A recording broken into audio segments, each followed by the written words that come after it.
My sister stole my identity to marry my ex today. She asked me to be her surrogate because we share the same DNA anyway. My phone buzzed during my lunch break. Sarah's name flashed on the screen for the first time in 3 years. Hey sis, I need to ask you something important. Can we meet? I almost dropped my sandwich. The last time I saw Sarah, she was sneaking out of my apartment with boxes of my clothes while I pretended to sleep on the couch, too devastated to confront her about what I'd discovered the night before we met at a coffee shop. She looked exactly like me, except for the designer handbag and the massive diamond ring that caught the light every time she moved her hand. I'll get straight to the point, she said, stirring her Lode. Mark and I have been trying for a baby. The doctors say I can't carry, but you can. I stared at her. My sister who used my passport to travel with my boyfriend, who took my credit cards and maxed them out, who literally pretended to be me for 6 months while I was overseas for work. You want me to be your surrogate? Think about it. We're identical twins. The baby would have my exact genetics anyway. It's perfect.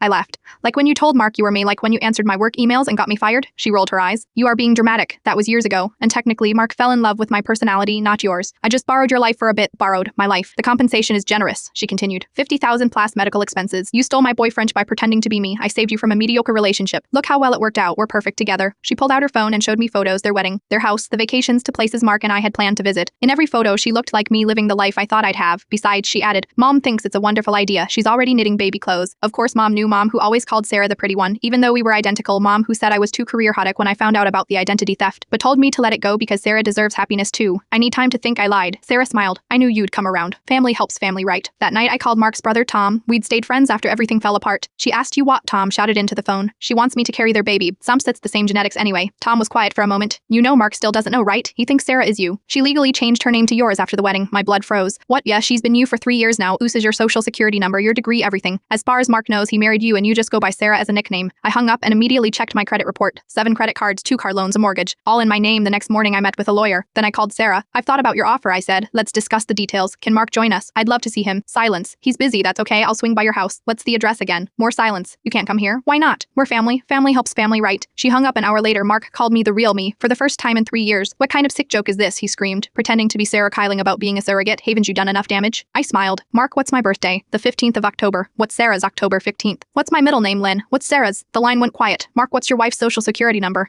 Why would you just tell me the last 4 digits? He did. They were mine. Mark, you need to sit down. I am about to send you some documents. I forwarded him 3 years of evidence. 3 years of identity theft. 3 years of identity theft. 3 years of his actual wife being me, legally speaking, while living with my twin. 20 minutes later, my phone exploded with texts from Sarah, then Mom, then relatives I hadn't spoken to in years. Block, but I kept Mark's number unblocked.